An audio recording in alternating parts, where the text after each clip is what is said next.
whenever I see fit, I kind of build tools to solve some of the hard problems that we experience at Nozzle. And those tools come out through TanStack.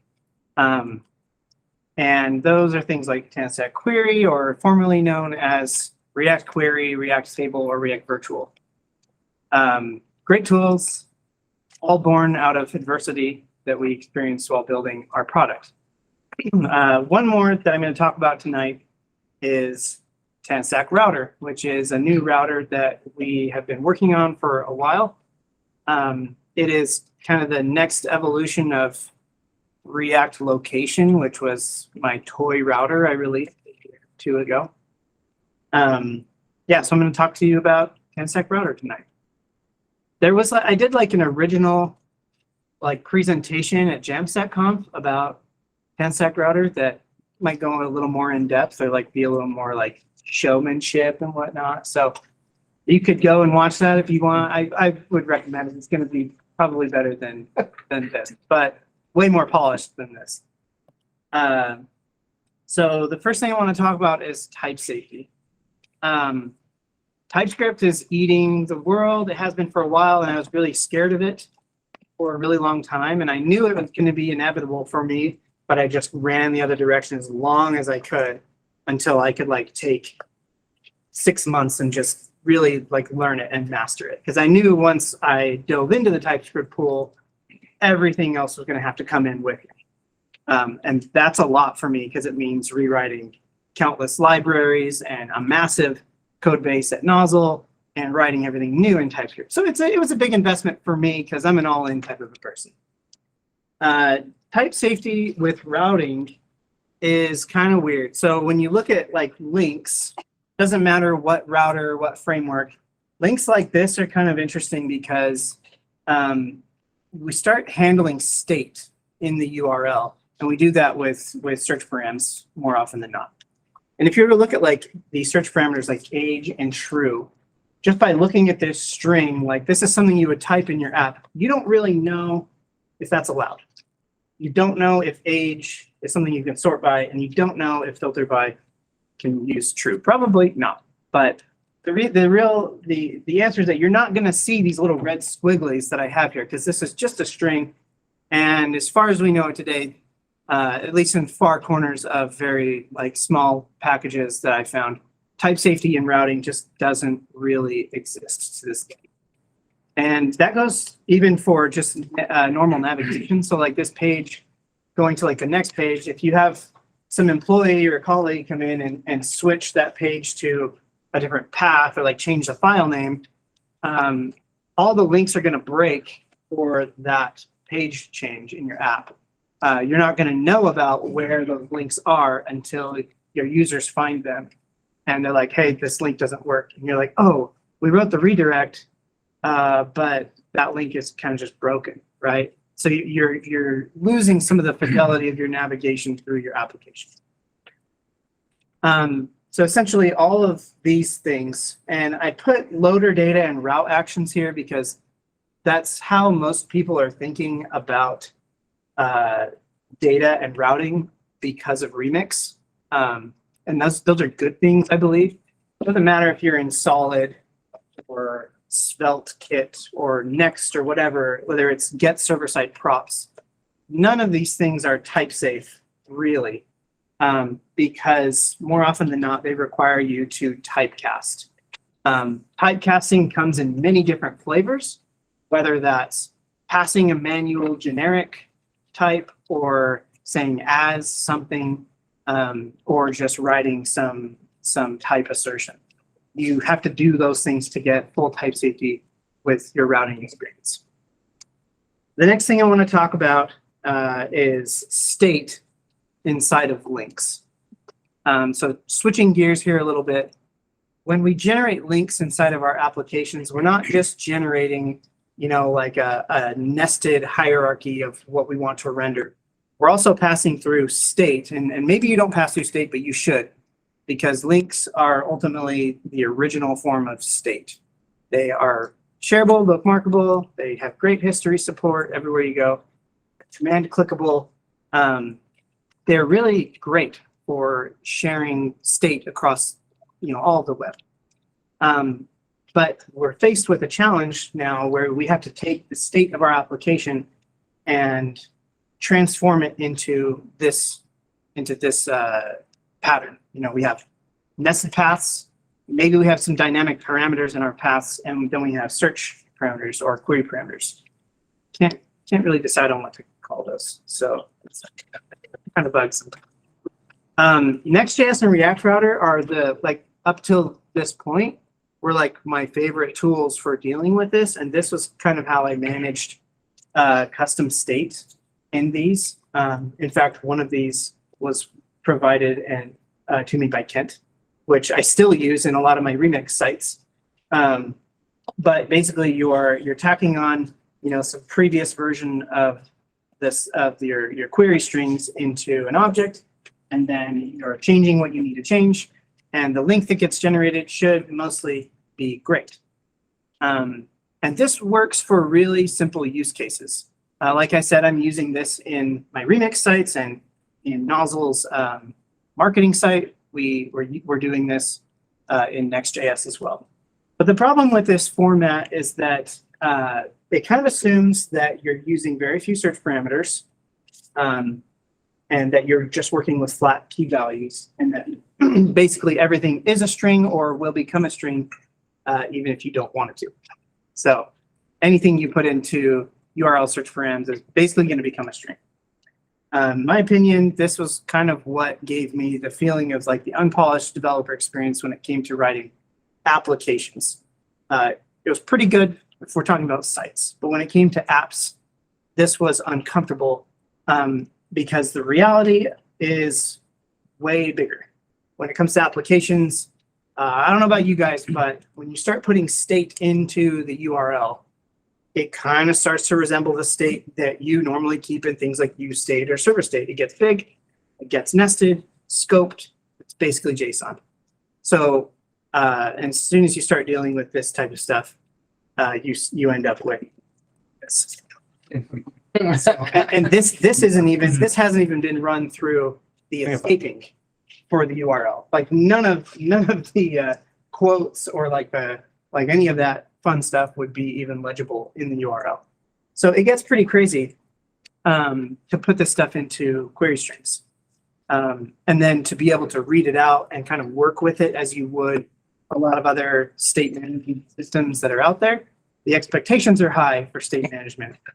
And this experience is pretty inferior when you get to this scale. By the way, this is really normal for Nozzle. In fact, this is one of our smallest dashboards that we have. But it represents the perfect state, like not perfect, but it represents the very granular state of every single widget and options and things that people can kind of levers that users can pull on the screen to change things. Everything is in the URL so that when they take this URL, they send it to their colleague, say, hey, whoa, our rankings dropped by 100 on this day, on this filter, this thing that I'm looking at. They share the link and it's exactly what you were looking at. So the router that we're working on and that's mostly built is 100% typesafe.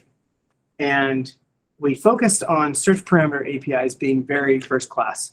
And then something I didn't talk about because I don't even have slides for it, but it also has built-in caching, which I'll talk to you in a second. I'll even show you. So the type safety is great. I don't want to spend too much time here because I want to demo, but everything's fully inferred from your route definitions. Even your route definitions are inferred from other route definitions, their parent routes. That's cool. I'll show you in a sec. This means you get autocomplete everywhere for everything and instant feedback if you're trying to like write a link or use a search param that like doesn't exist or shouldn't exist. The search param APIs, in a nutshell, they bring that experience that really great state managers have today, like Zustand or Redux or React Query, like all of the great APIs and guarantees around serialization and immutability. All of that comes but hooked up to your search parameters. And it's really powerful. Basically gives you everything you need to manage the URL. And then there's the caching, which basically I took everything that we learned that was great about React Query and I put it into the router and built it specifically to work for the router.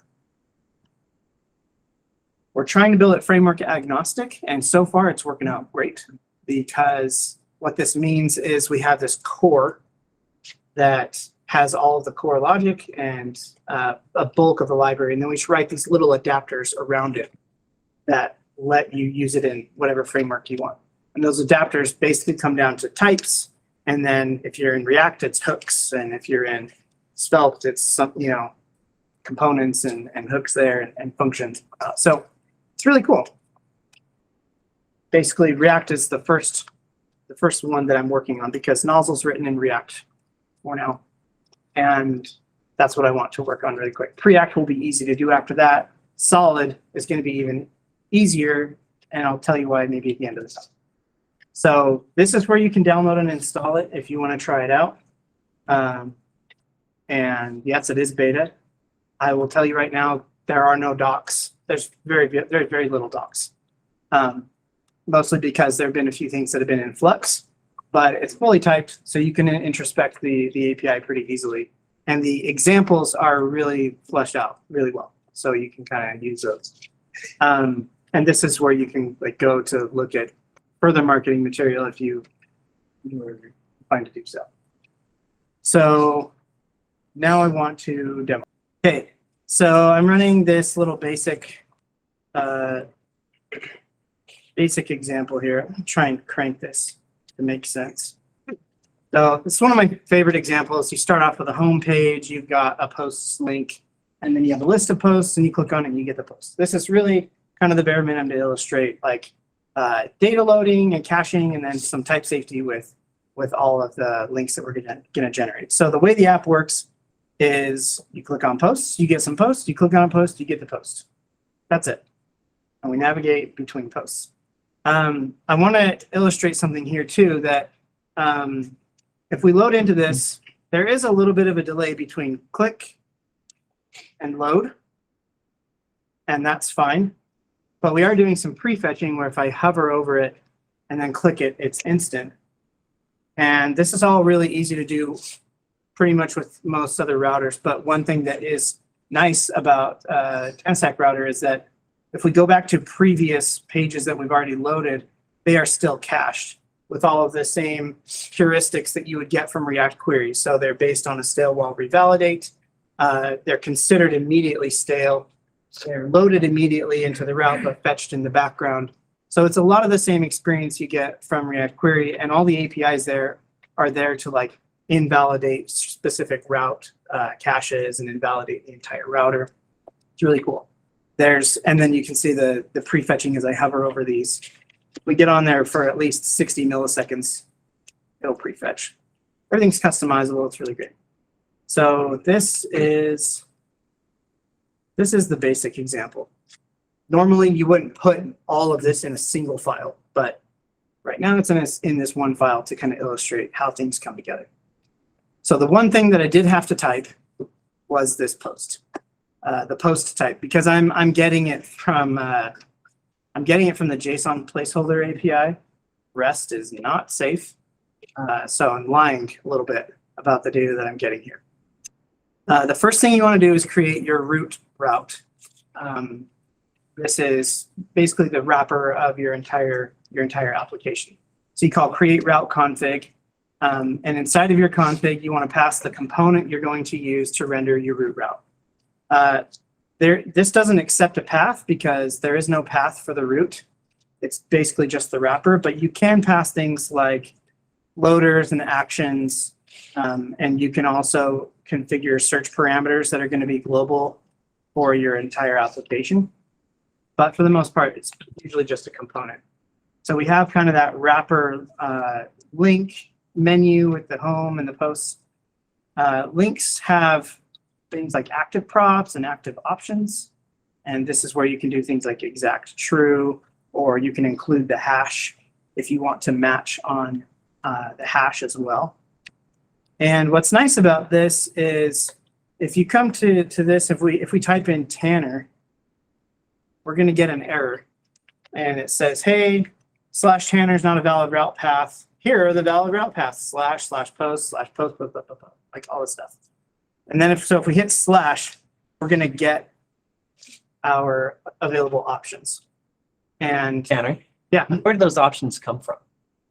get to that. Okay, sorry.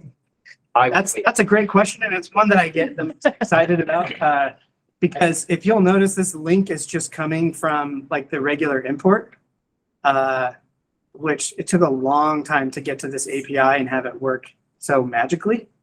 I will explain it here in a second. This is going to post, so we'll leave it. We'll leave it there. We're popping the dev tools in here. You probably didn't notice those, but you can click on the little dev tools right here and make it bigger. You get basically the entire router that you can inspect. You get active matches, and if we're clicking or hovering on things to preload, you get pending matches, and it also shows you the match cache, which you can clear at any time. You can take a look at all of the matches and just kind of see the internals, very similar to the query dev tools if you've ever used them. And then we also have search parameters, which I'll show you here in a minute. So there's the dev tools. After that, we're going to create the index route. And the index route is just this home page that says welcome home. So to do this, we're going to take our root route that we created up here, and we're going to chain off of it a create route call. And this time, we're going to give it a path. And in this case, the path is / because we want to target the index, the root of our website. And then we give it the component. Nothing too crazy going on here. Then we want to create the posts route, which is this page. So we take the root route again, we chain a new route off of it. We say, oh, now we want to target posts. You can do / here, you can do / here, you could do, some prefix /. It doesn't matter what you do as far as like trailing or leading slashes. You're basically just using the create route chaining hierarchy to do most of your nested route definitions. In this case, we have a loader because we want to fetch some posts for the page. So you define your loader. Thank you, Remix, for teaching us this awesome pattern. And then we're going to say, hey, we're fetching posts. We're going to fake it like it's taking a long time, and then go grab our posts. And unfortunately, we have to typecast right here. But if you are using something like TRPC or gRPC or hopefully something typesafe, you wouldn't have to do anything at all. Just return it. And then we return an object with whatever keys of the data that we want to pass. So we can pass whatever we want here. Then our component, there's one caveat here. So use match, this is going to stick around and it's still going to work.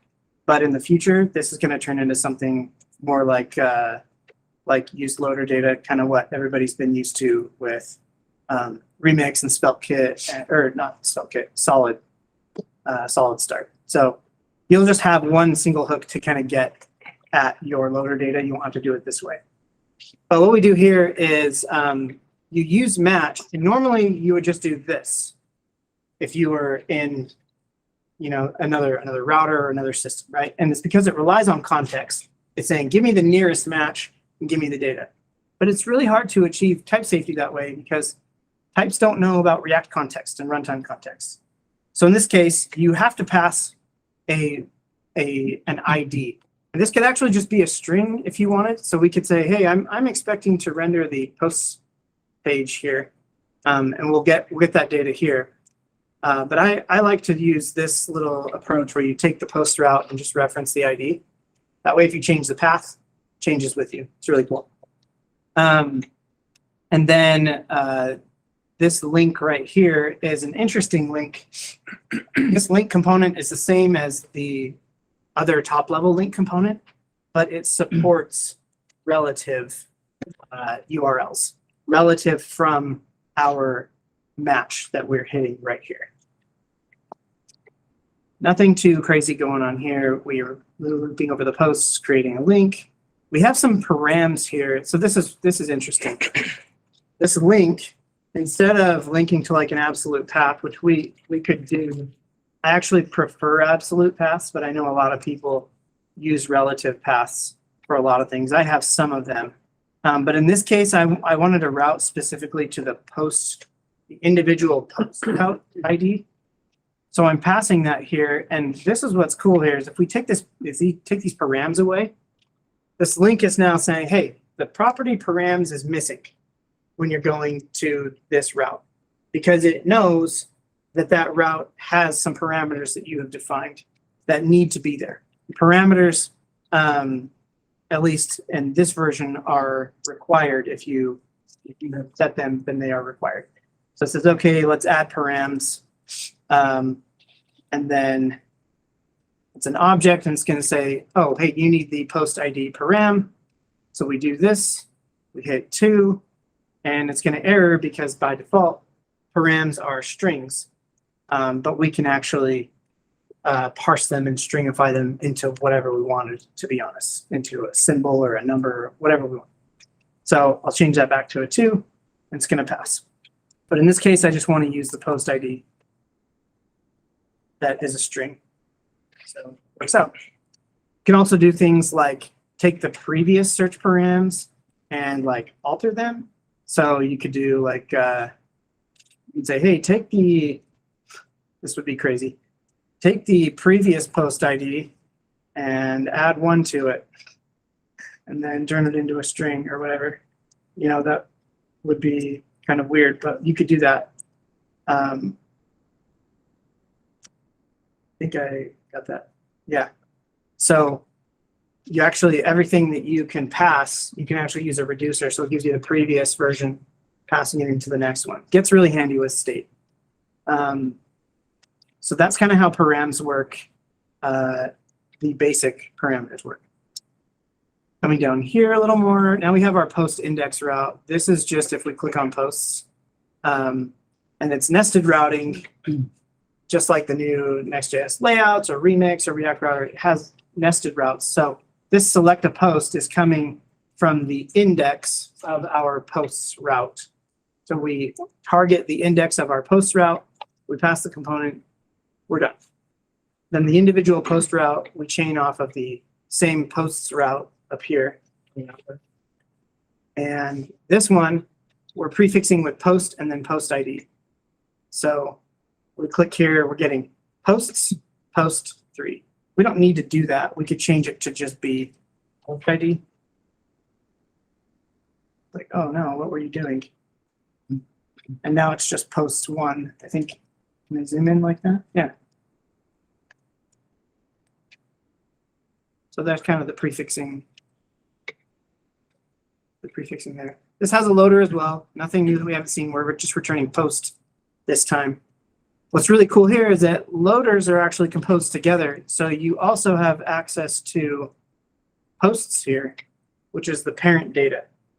And that's typed all the way through as well. So anything that you're returning from parent routes and parent loaders come down into the child one as well. In fact, if we come up here to our loader here,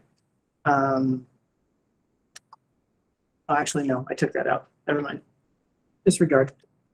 I'll show you that with search params. So yeah, here's the post. We're showing the post. So that's kind of the most basic representation of what it looks like. You take all of those routes that you just created, and you create a route configuration. The way you do that is instead of creating routes off of the routes, you say add children. So you take the root route and you add children and you pass in the child routes. And then on the post route, you also add children and you create your route hierarchy after you have defined your routes. You take that route config and that's what you pass to your router. They say, hey, here's a new router. Here's my route configuration. And there's some options that you can define with your router, base path, you can do all the normal expected things. And then this is kind of where the secret sauce comes in. We use something in TypeScript called declaration merging, which normally is a really scary thought because I'm an immutable kind of guy. I like to create types. I don't want anybody changing them. But when you create interfaces in TypeScript, you can do some really tricky cool things with them. In fact, I want to show you the core of where I do this. I'm going to go to React Router source just to show you how crazy weird this is. There is an interface. Let's see. Oh, wait, no. Psych, it's in the router core index. And it's in the router. All right. The very first interface I have registered. So interfaces are mutable. Also, I don't know how much time I have. Much as you want. Cool. Probably not over an hour, but so go. Okay. 20 minutes if you want to keep going. I do. So interfaces are mutable. This is like you can add on to interfaces later on. And anything can do that as long as they know the namespace and scoping of that interface. So here I have this interface called registered router, which has nothing inside it. But internally, I'm expecting there to be potentially a router defined here. And then I have these utilities inside that say, hey, I hope you're taking notes because you can relay this. You can give this to Ryan. So registered router and registered route information will actually siphon out that router if it exists. And if it doesn't exist, it returns kind of a regular router. So what happens is every single thing that we're doing inside of the code base at the core and in the adapter is referencing the registered router. That might be the regular fallback router, or it could be the user's router, depending on if they register. So coming back to our application, we create our route config, we pass it to our router, and then we register router as type of router. Somehow TypeScript does not freak out here, because what we're talking about is total chicken and egg. Like at this point of the file, Link should have zero idea about anything having to do with routes. And if we keep cruising down, we're using it. Like if I take this away, if I come down here and I take off this interface, like everything should die, actually. I don't know why it's not dying. TypeScript sometimes likes to cache. But everything in here would go red. But what happens is we come through our app, and then we register this interface, and it basically goes back into the source code and says, hey, this is the user's router that has all of these routes and all these route definitions and loaders and search parameters and all this cool stuff. And now everywhere that somehow when we go back in time and use match, we're getting all of that information. I don't know how or why it works, but it's amazing. What's up? As to how or why it works. I just got this. I did not know this existed in TypeScript because I don't really use TypeScript all the time, but that's dependent types. I had no idea that TypeScript had dependent types. So normally you would find this in something like Idris or Haskell. Or Yeah, as far as I understand it, they accomplish this through basically multipaths. Like the compiler isn't just running through your types once. It's running through them kind of like all the time. So if we were just to run the compiler once, I believe that this would freak out. But I don't know how or why it works, even in the CLI. When you say TSC, like compile, it just still works. So it's amazing. It's great. And in the crazy event that this is some loophole, and I don't know what the heck I'm talking about, the entire routing API that you see right here, outlet, link, use match, all this stuff, those are attached to the router itself. So if some TypeScript person comes along in the future and says, sorry, but that's illegal, you can actually just, do things like this. And you get all the same type safety. In fact, this was the very first API that I had, which still worked amazing, but then you have to ship your router around everywhere. And that was super annoying. But it still works that way under there, which is pretty sweet. So take our types, we render, and that's it. That's the basic example. Other than this little typecast, it's fully type safe. And if we go and we change anything, so if we change from posts to something else, all of our links say our link to post is like, hey, this is no longer valid, right? This is a really basic example. We have 15 minutes left. I have one more big example with a lot of cool stuff in it that we could go to, or we could do whatever you guys want. So I just had an observation on when you change the path for the post/post ID, nothing yelled at you, and I believe it's because the link to was actually the post route.id. Is that right? Yeah, it is. Yeah. So if Yeah. you structure your links as variables that point back to your original routes, you will avoid way more hurt of refactoring down the road. I mean, obviously, we know this. Anytime that you use a string for something that's going to change in the future, your refactoring, like your refactoring and migration debt is going to be a lot higher. So in that case, where we changed this right here, Kent's referencing that had we been doing this instead,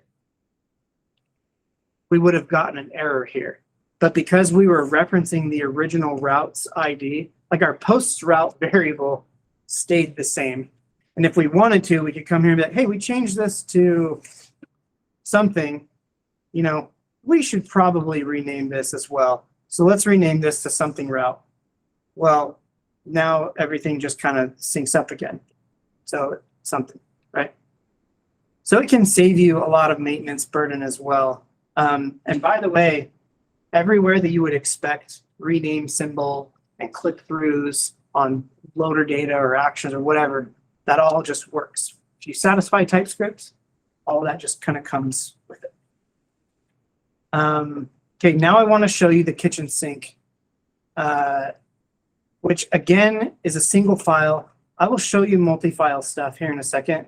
It's just harder to demo and kind of go through the code a little bit.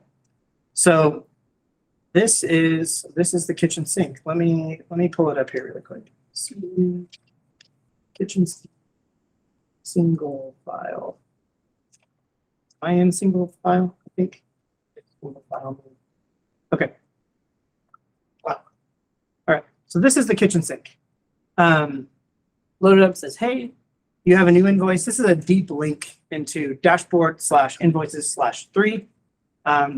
I know Ryan's probably reeling again because he had a great example that they used for Remix that was like invoicing and all that. But turns out it's a great use case. So sorry, I had to take that.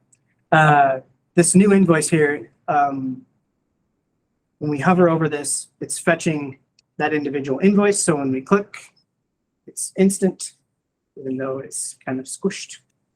It wasn't just fetching the invoice though. So because this is nested in dashboard invoices and the normal invoice, it actually prefetched all the invoices and that invoice so that when click,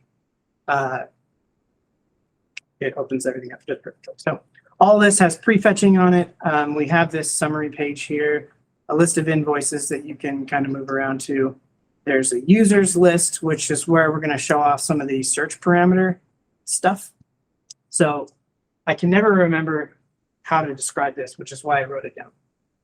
So normally setting default search parameters would need to be done manually in a link to the page. So you'd have to go to every link that points to this users page to make sure that it has some default search parameter. Or you would have to do it in a side effect, like in a use effect. You'd have to be like, hey, is the search parameter there? If it's not, then do it again and do a replace. And so you get this render and then a double render, and then it can kind of go on and on forever if you are just dynamically producing search parameters. But instead, I have this concept called search filters that let you kind of get in the middle of the router generating links and using search parameters. And you can do that in two places. One of them happens before the logic runs from a navigate or a link call, like your link component or your navigate call. You can get ahead of that and set some default stuff so that even when one of your developers is writing a navigate or a link, it can have the default stuff in there already. And then you can get into the process after that as well and say, okay, after a developer has written a link or a navigate call with search parameters, we can go in there and like validate them and make sure that things are going to be just so.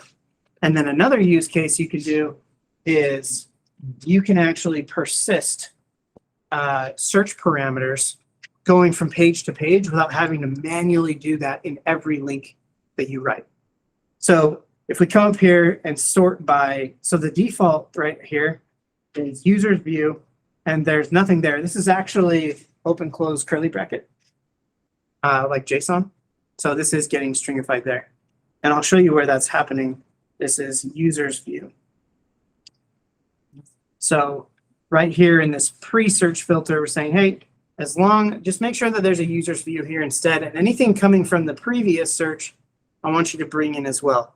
And this search filter applies to every route that's nested here or under this route definition. So that means that if I come and sort by ID, and we change sort by ID up here, and we click on any of these links, let me show you the link that's going to the user ID. All it has is a comments, I believe. Sure. Oh, yeah. It does have the two. It shouldn't need the two. Yeah, there we go. And if you're just staying where you are, you don't need to change the params. But what we can do is say, you know, hey, we want to go to this new user ID. But notice that I'm not doing any magic here at my link site to like say, okay, take the old search params, deserialize them, do structural sharing on them to make sure that they don't trigger any use effects. Now take them through all the default parameter stuff. Okay, now that I've done all that, now I'm going to dissect it, probably using something like immer, you know, and then say, this is the new user ID. Okay, now wrap it up and serialize it and, you know, structure it again exactly how I need it. Now turn it into a string, hoping that it's going to be a good string, and then sending it in as like just some search parameter, right? You don't have to do any of that.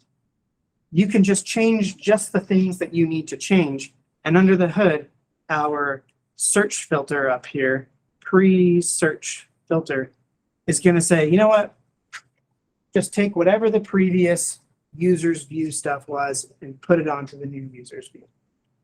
And then in the case that we want to change any of that user's view stuff, so right here, there's a filter by. So let's go to that filter by and see what that looks like. There's a draft, and we're being really naive about this, but we set the filter draft right here. And anytime that this filter changes, we should just turn this into like an event handler and just do it in the event handler. But basically we say navigate. We don't have to specify to. We don't have to specify params. We're simply navigating, but all we're changing is the search. And we're taking this, the previous version of the search. And yeah, I guess if you want to use immer here, you could. But we're changing just the user's view filter by to that. So our pre-filter happens here. We're changing our stuff here. And then a post filter, if we had it, you could kind of wrap it all up. Yeah. How would you describe the difference between params and search? Params are inside of the path. Okay. So path parameters is usually what they're referred to more often, or like dynamic path segments. Fair. I just call them params just to be brief. And then search. So params and search kind of separate the two. And search is like query parameters. Search parameters, query parameters, Okay. anything coming after the question mark. So anything in the URL / is your params. Anything Right. after the question mark is you say search. Yep. Okay, cool. That's it. So Got another one? yeah. Oh, but so search is basically any JSON. It's a JSON object, whereas path is just string, you were saying, right? Yeah, because if you think about think about up here, like our user ID is like normally a user ID. That's part of the path. So search, you can use any type, basically. I mean, Yeah, I mean, you need to be able to stringify a param into a string. But if you wanted to parse it out as a number and then, you know, work with it in your system as a number and then push it back in. In fact, let me show you how you can do that. There's a parse params. So the user ID in Nozzle, this actually turns out to be a big int. When you work with really big APIs and systems, you use big ints or, crazy types. So like our IDs are a big int. So like I can say, hey, parse this parameter out and turn it into a big int so that I don't have to do that every freaking place that I'm working with my parameters. And then anytime that I'm building a URL, teach it how to stringify that back. So in this case, I'm just turning into a number and then turning it back into a string.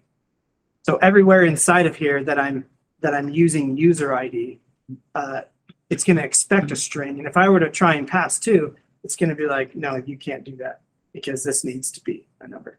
Okay, so in this case, it reflects that type if you change it. Okay. Yeah, so the parse and stringification of that and search parameters. Let's do, I want to show you one more of this. So this filter by, if we do clan, right? So we're only updating this one filter by in our code, but we're not destroying the work of anything else here. If we wanted to, we could actually persist this user's view across our whole app so that even if we left the user's view page or like the user's page, danced around in our app for a little bit somewhere else and came back, those search parameters could just be persisted automatically and carried through with us everywhere we go, and we don't have to worry about that. So the utilities of search parameter manipulation are really low level. They're baked into the router so that you can get into that process. That's really important for us because at Nozzle, search parameters power all the state for the dashboards. So if somebody's really deep into a dashboard and they got something cool that they want to do, and they're like, oh, I got to tweak the settings for this dashboard, and they hit the cog, then all those search parameters normally just like get blown away, and now they're just in settings. And then if they wanted to go back, they would have to like go back with the back button to get there, or they might dance through some settings again, and then they'll be like, oh, I want to go back to that dashboard, and they can click the dashboard, boink, all those search parameters were following them around, and they snap back, and it's like, oh, hey, welcome back. Like, we're exactly how you left us, And that's up to you as the app developer. You can like fine tune that and tweak that. So to do that, you just move the search parameters config to the root route. Yeah. So in that case, it would be you would move a search filter up to the root. Yeah. However high you want to persist those, so you can scope them to a workspace, or so it's like if they leave the workspace, don't. Yeah. So you can basically scope your search parameters to a tree, and say, as long as you live inside of this tree, carry those around, and it can be only certain pieces of the search parameter structure. You can mix and match. And you're persisting that in the URL or just in memory? In URL, I'm not touching it with memory. Thankfully, I was doing that for a while. That was bad. Okay. We have talked about like cascading state. So, Yeah. hey, I want this in the URL, this in session, this in local. Maybe there's some server side state, and kind of defining what persistence level you want. Right. That goes beyond just the router, but that's kind of like a full app solution to state fallbacks. You run into that with complex systems. I mean, if you ever use like the Google Search Console or like Azure or AWS, like that happens all the time where, you need, like, there's all these different fallbacks in the URL and those strings get huge. So we want to make that experience really easy to manage. And search parameters is just one small part of that. You might want a widget to be like, first I want to go to session storage. And if that's not there, go to local storage. And if that's not there, then I want you to go to the URL, and that's where I want to do a default parameter thing. But if there's an error and I don't have the stuff that I need, fall back to server states. Like I want to be able to define that whole story. Yeah, you mentioned one of your slides at the beginning, you showed your the huge string of URL state. Yeah. We haven't solved that outside of what you just described, right? The URL will still look very cluttered given the. Yes. Is that right? So Or to did I miss? quickly answer your question, all of this gets stringified just by like the built-in stuff. It will get put through QSS, so a serializer that will make all of your strings safe, and it will basically turn your state into something that's friendly for the URL, and it turns it into that big long string. If that string looks ugly to you, you can customize the serialization and parsing of search parameters as a whole. So if you're like, I want to base 64 it, I want to use JS URL to make it look really nice, or screw it, I don't even want to like URL safe it and put open and close brackets in the URL, see what happens. Like you can do whatever you want. But that the default that it comes with is it should be safe enough. And the other interesting thing too is that first, like the shallow first level of search parameters that you're handling, if you pass a string, those will stay the normal search parameter syntax. If you'll notice, we still got question mark users view equals. So for the immediate children of the search parameters, we're not doing anything special to like wrap all of the search parameters up, because if you have some authorization callback or somebody creates a link and they put the search parameter in there, we want to be able to support those top level kind of normal like search parameters in text for everybody. But the cool thing is that if they say user view equals 4, when that comes into your app, it's going to be a number. We're doing int parsing and really cool things. So, I have one more question, if that's all right. You said on your homepage, when you click on if you can go back to your site, the kitchen sink, yeah. When you select the dashboard, or just where we were at, sorry, with the invoices, does it prefetch all invoices when you load that page? Right here. Yes. So I have chosen for invoices to live at the dashboard. So for that reason, it will. Yeah. So I just decided that, hey, you know what, anytime I'm inside the dashboard, I just want the invoices everywhere. But you can put it anywhere you want. So there's a few more things I want to touch on here before I show you kind of the last closing remarks. So we have an index route. I'm just kind of scanning here to make sure that I didn't miss anything. Kind of see, hey, you can use whatever syntax you want. Some of these examples need. I have a newer branch where all the examples are completely up to date and they like the best practices and whatnot.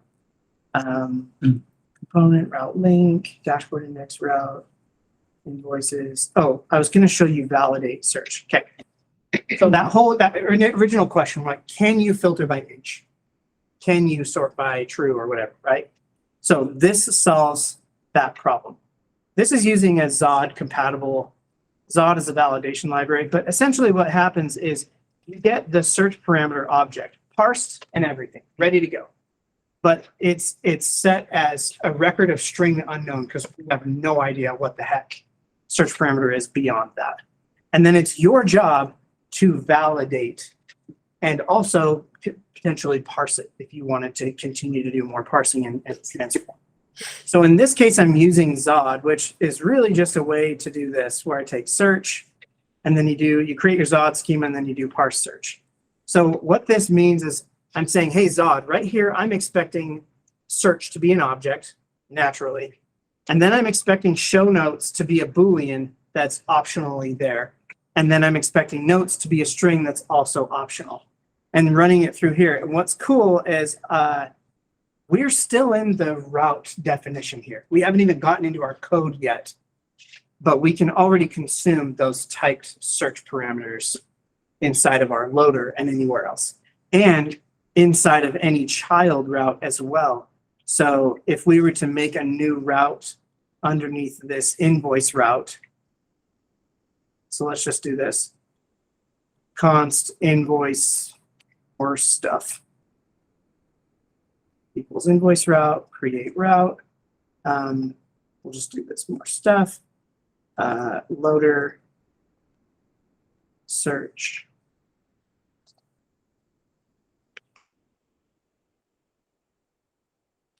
Loader has to return something. Right here, search has our same show notes and notes. So even in your route definitions, you're getting type safety all the way through your definitions as well, because believe it or not, when you do nested routing, you rely on the context of your nesting of your types to get stuff done. And that turned out to be actually even harder to accomplish than doing all of like the normal API stuff.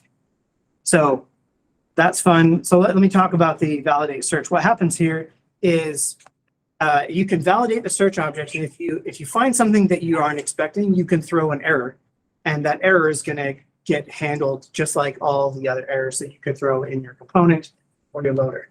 It's going to trigger your error component. You can catch the type, and you can say, hey, was this a search parameter validation error? And if in your error handler, you're like, hey, you know what? It's cool. if it's that kind of an error, we are going to redirect over to here to do something. Or you can say, actually, just navigate in place with a replace and just give it a default search parameter. But you can even do that here. You could say, there's defaults, I think, that you can do. Yeah, there's a default. So this is just one example on how to use Zod, but you could be dumb about it too, and you'd be like, hey, you know what? I don't really want to validate this. I just want to type it. So you can just return search as, and then just, fake it. If you're like, don't really worry about validating search parameters, but I do want to type them. So now all of the search parameters underneath this invoice route are going to know that notes is a string. So validate search is the way that works. And anywhere else we go now, so if we go to show, or let's do this. If I were to go here for validate search on the invoice and I said like necessary, and necessary is a string, or no, let's do an object where nested is optional. So this is a weird one. We have to have necessary, but nested is optional. We're going to get red squigglies now across here where it's like, hey, you are trying to navigate to this invoice route, and search is missing from this type now. So if we do search, it's going to say, hey, you have to have necessary, but all these others are optional. So if we do necessary, and this is going to say nested is optional. So you modify your search parameters, you change a route, you change your search param everywhere that you are using those routes, it's going to start yelling at you that you need to handle those. This is just the beginning for search parameters. So Where would you put the like redirect if that validation errors? I have another example for it, but I can't remember which one it is.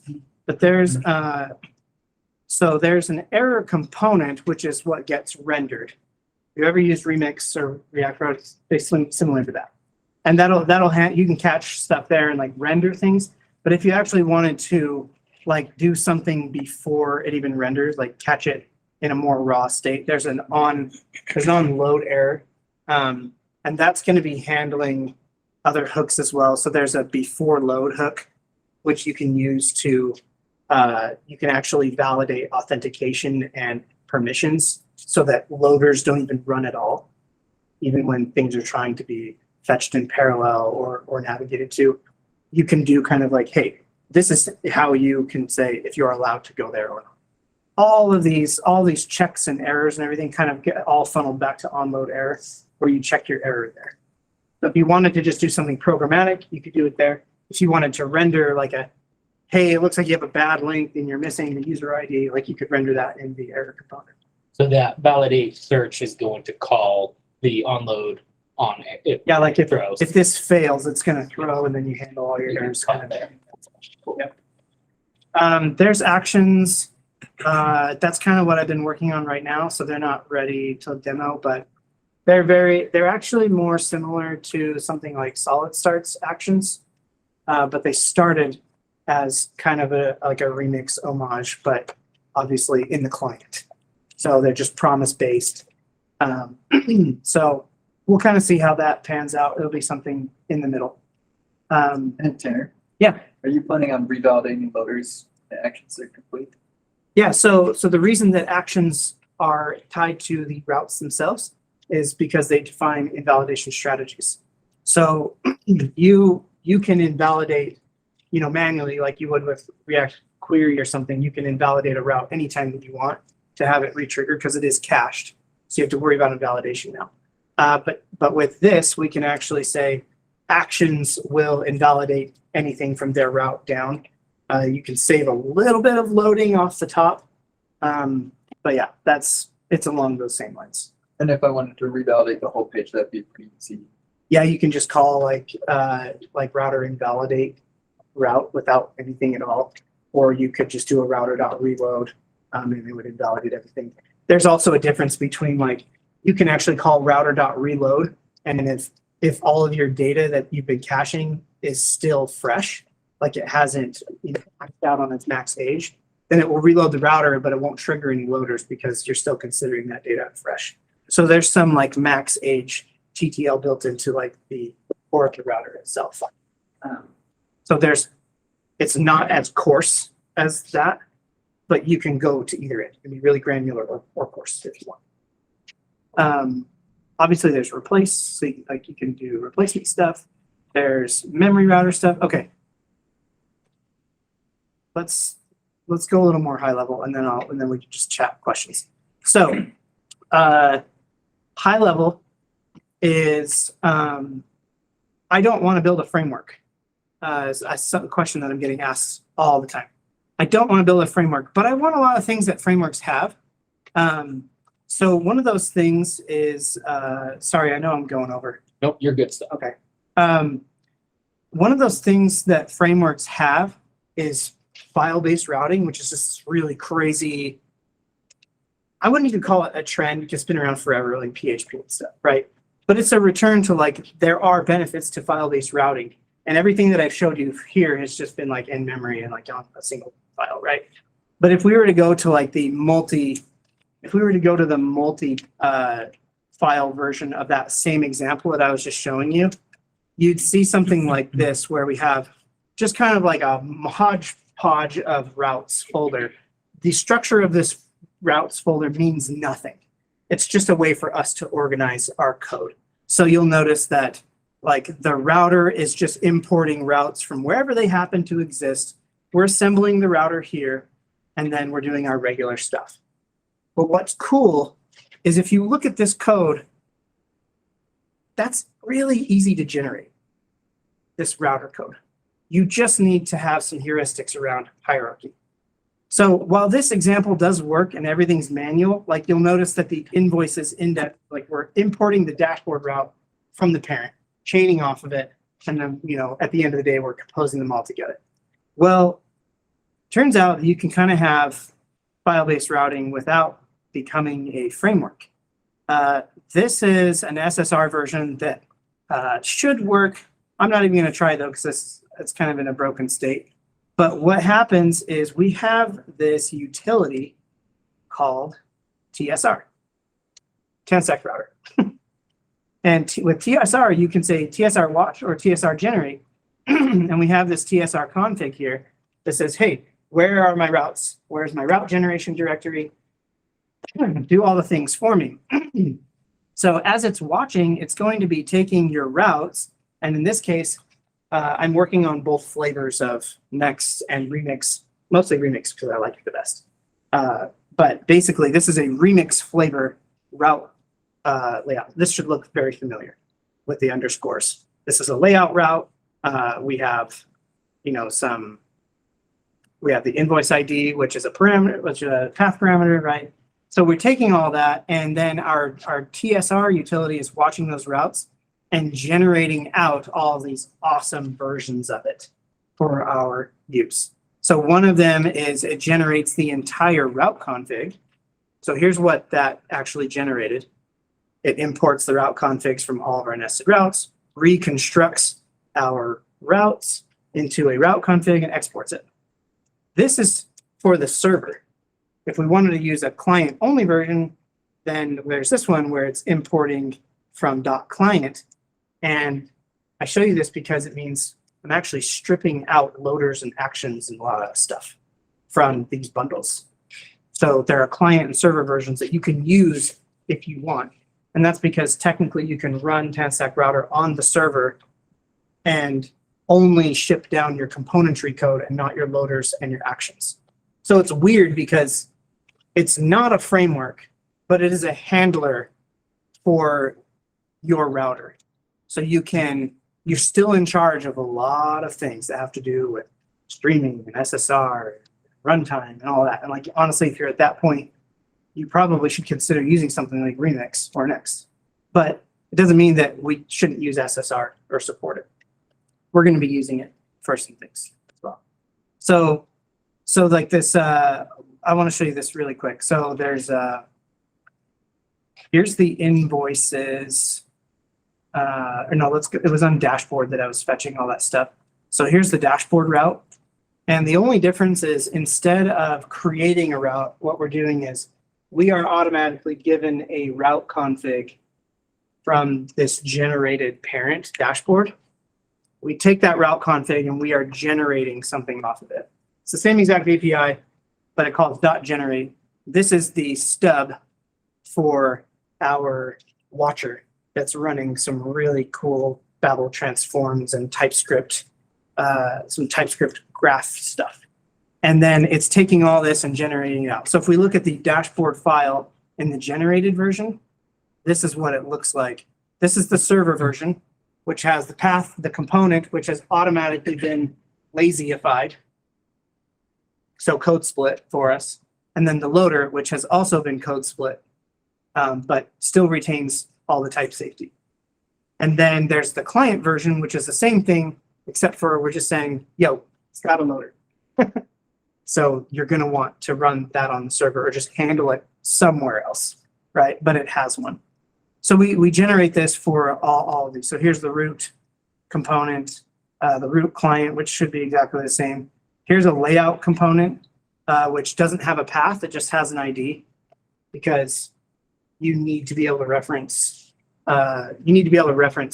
these layout routes somehow and consolidate their information. So you just need to pass an ID. That's how you do layout routes. So yeah, I wish I could talk more about this, but so that's like generated. This is like I'm still working on this, but it's really impressive. So you get automatic code splitting, automatic for components and loaders and whatever. You get the option to only run things on the server. And then you don't have to manage your own route configuration. You just build with files, kind of like you're used to. And it's still all 100% type safe.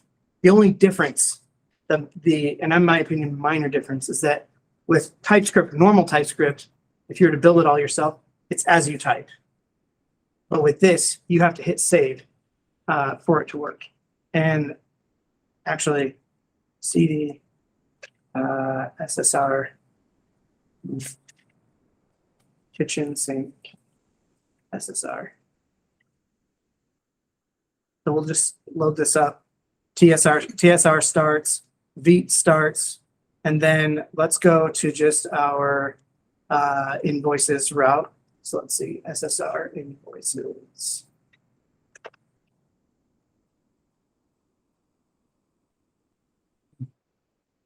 Sick SSR kitchen sink. Let's just go to any of these right here. So watch as I hit save over here. So it's really fast. We're processing all the routes in very little time, generating all the files really quickly. Babel's actually really fast when you're just doing a couple files. And it's all incremental and it's only generating the things that you need. And it's even garbage collecting old routes that you like get rid of. So generated routes. One last thing, I promise. So the new version that I'm working on, as I asked the question earlier, just right before I presented, it's like, so when's Nozzle moving to solid? That's not far off, but we're talking like years, right? But I've been really into solid lately because everything that we do at Nozzle with the app, we are pushing the upper limits of just what is possible with React's reactivity system. 99% of the time, you will never get here. And that's why React remains amazing. But we are at the point where just everything is re-rendering all the time. And not because we're just over re-rendering, like we're being as granular as possible. And we're still just slow. And we have hit the bottlenecks that I want to get rid of. And that means considering something that is more fine-tuning reactivity than just the component level. So something like solid, yeah, that's pretty much what I've been considering as solid. So I've been talking with Ryan a lot, Ryan Carniato, about solid and how it's going to like take hold of like TanStack stuff and what role it's going to play. And recently, I talked to him about moving the core of the router. We're not talking about the adapter, but like the core that runs the entire router. I wanted to run it with solid. And he's like, what? And I'm like, yeah, I want to take solid, just the observability part with signals and stores, and I want to use it to run the reactivity of my cores, all my libraries, because it's the most granular that you can get without going into vanilla JavaScript, essentially. And it's really, really performant, and it makes it easy to downsample that reactivity into something like React, which is kind of reactive, right? And then it also makes it easy to build a solid adapter or a Vue adapter or a Svelte adapter. They're all just kind of variations on the scale of reactivity. And he says that's really interesting. So recently with him and one of his friends, Milo, can't remember his last name, but he just wrote a new version of Solid's core that's wicked fast. And they were able to throw together a little proof of concept for me. And right now in this branch, I'm using Solid actually to maintain all of the state inside of the core of the library. So actually, if I switch branches here really quick. Sure. I know when I first heard it, I was like, well, we're introducing a new framework, but like React Query, React Table, right? They all have their own hand-rolled little reactivity system because you have to do that to be framework agnostic. So this is just using a better tested one that, you know, works everywhere. Way more performant too. Like React Query is actually really performant because we wrote our own observability architecture, which is totally custom, just built for React Query. And my table library is way on the other end where it's like a lazily computed memoized API. Strange, because you only want to pay for the API that you use. So I hand rolled my own thing there too. And then I got to router and I kind of just did what I was used to. I built it with like, you know, normal pub sub and immutability. That's kind of pretty basic, and that's how most people think for React. And it turns out it just wasn't as granular as I needed to be. And I was like about to install Zestand into the core of my router. And I was like, something feels wrong. I need to talk to Ryan. So that's where this was born. This, hopefully, I'm the guinea pig for what hopefully will become the core of Solid 2.0. But we're using stores and signals and a lot of cool stuff inside of here. So there's like when you want to set store, you get neat things like just being able to mutate exactly what you want. These are all signals under the hood.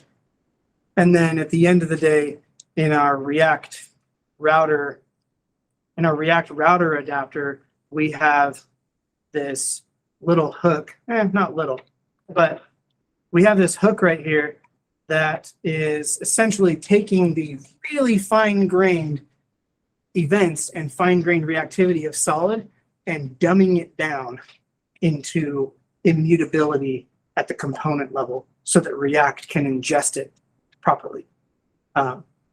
Really cool stuff. So this is what I've been working on, and I'm really excited about it, as you can tell. That's all I got. Sorry.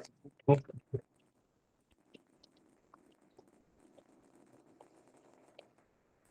could talk about anything you want. Questions? Could you go back to that last example where you showed the generate? Can you kind of just trace back, like where? I'm just curious about like kind of how you would structure the files. I don't know where you are exactly, but So like right. So, sorry. or yeah, the one that generates. Can you bump up the font again? What? Can you bump the font again? Yeah. I don't want multi-file. Just give me SSR. You can't find it. This is where it's failing. There we go. This is the one I wanted. Right. So where would so that's coming straight from the route config. That's like the base route config. So you need to have type safety. You need to know about the type safety of your parent route. That type safety of your parent route is coming from the generated version of your parent.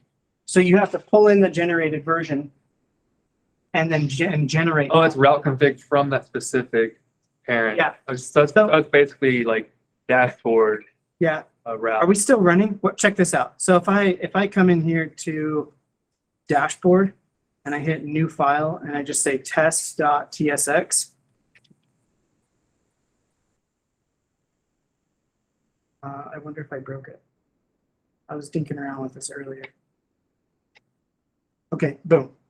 So it's smart enough to detect that you have a new route or a new, and detecting dependencies and saying, oh, you want a test route. You're going to have to pull in the route config that we generated for you here to generate off of that. In that route config itself, you went to the generated file. That's there them pulling in. Yeah, if we go look at it, there's nothing there. Okay. There's nothing there because we haven't put anything there yet. But if we were to do a loader, and return something like this, that generated route has our information now. So it's keeping in sync. This is all just to kind of satisfy the TypeScript gods, which is really interesting. I don't know of, I don't have any patterns to go off of for this. I haven't seen this multi-file code split, totally type safe setup before. So this is really uncharted territory. And this is just one way that I found that was really, I don't want to say primitive, but extremely pragmatic. Is like the API for TypeScript is files. So you have to go back to files. No one's going to install your super custom TypeScript plugin all the time. TypeScript plugins are crazy. So like if you go back to files, TypeScript knows about files and it knows about exported types. So it made sense to go this direction for now. So Yeah, I was just gonna say that makes a lot of sense to do that. I think you would just, no matter what you do, run into a wall just because TypeScript does not have fully dependent types, which is what you're finding missing here. Because in a fully dependently typed language, you wouldn't need to depend on the file. You could have a function that returns the type. yeah, you wouldn't have to generate. Right. You're right. I've talked with TypeScript core team about a lot of things, Mhm. even beyond this, things that make me angry as a framework developer, or no, as a library. I promise I'll sign my name and dot the I, like I'm not building a framework. As a library developer, Yeah. it makes me angry thinking about TypeScript. And one thing that I have run into is this setup. For And sure. they were kind of just like, no, like this isn't going to change for a long time. So buckle up, do what you can. Have you considered TypeScript plugins? It's like, no, we're not going there. Nobody uses those. You either die a hero or live long enough to see yourself create a framework. Is that how that saying goes? Maybe that I created a frameworkless framework in a way. I always ask people, like, are you building a framework? And I'm like, what is a framework? And everybody has kind of a different answer for what that means. They kind of just start rattling off features. And I'm like, I mean, I agree with you, but it turns out that a lot of things that people like about frameworks is that they naturally support file-based routing, and that they have a router that's built into them. Beyond that, the really cool framework stuff is actually happening at build time with a bundler and on the server at the server runtime. Both things that I am completely hands off, don't want to touch, never will. So I even tried. Asked me 3 weeks ago, and that was there. And I'm like, nope, never mind. In your dashboard file component, Yeah. in the loader, you're just returning, like you're doing a fetch, I think, and then you're just returning a component as well. Yeah. Where's the like loading state and The loading state. while that's fetches? So we're leaning into suspense. So you can handle, like, you can do a pending component here. Want to do it that way. Ideally, you would never even run into pending components unless you add timeouts. But in the case that you do, you have a pending component, and then you have error components. So we're leaning into suspense and error boundaries ahead of time here. Where are you suspending? In the Where's that? core of the React router, sorry, the adapter is called TanStack React Router. Sorry, React Router. It's confusing for me. I'm suspending in the adapter, so it's handling all the suspense and error boundaries inside of the adapter. And this is an abstraction on top of those. So the fallback is, do you pass in a fallback? Yes, it's that pending component that I would just see here. Okay. You can specify a pending component per route Or you can do it for the entire router. You can pass a default pending component. So just pass a loader or something like that, like a spinner. Some of this I have chosen to abstract because we're targeting multiple, like multiple JavaScript frameworks. So I've had talks with Ryan Carniato about, hey, how should I name and do this thing so that we can make it work in Solid? And I've talked with Rich briefly about Svelte stuff. You know, I hope he remembers.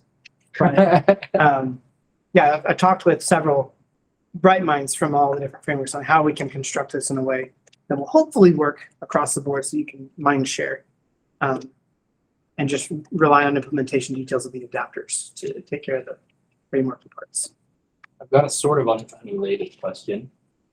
So you like Solid because of the observability base. Do you not see React going that way?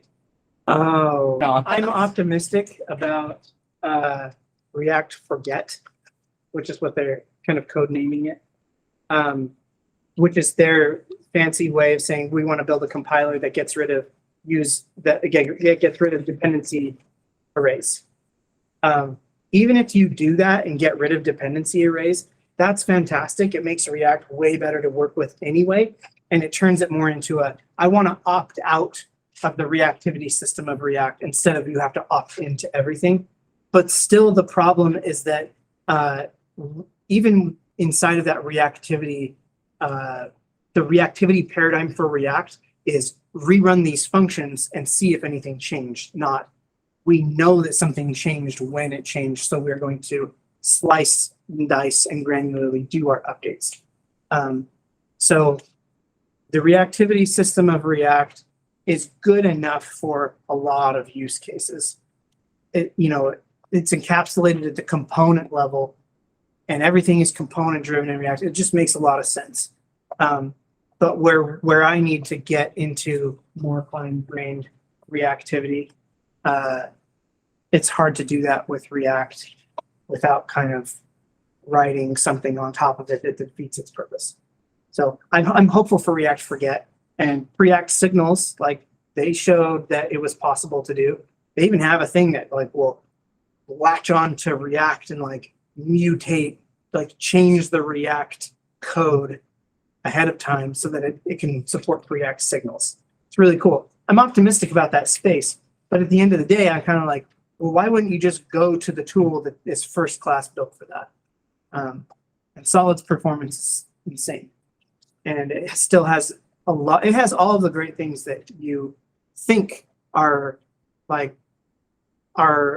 only something that React has, but Solid has components and it has all the state and it has suspense and it has concurrent rendering and it has all of the same like cool like context in JSX and all the same principles that you've learned, but they just come with a slightly different flavor of architecting your data that's more performant.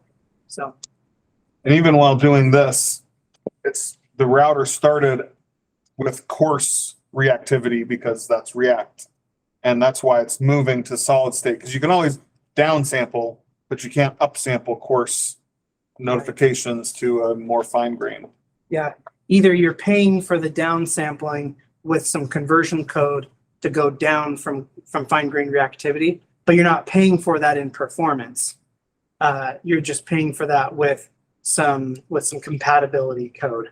You're going from very granular to coarse. But when you're trying to go from coarse to granular, you actually pay for that with performance because eventually you're going to take that immutable data, detect all the changes, and then in a fine-grained way detect which things changed and signal that back into something like Solid. Ryan Carniato and I tried to do that the night after Next.js Conf, and it was impossible.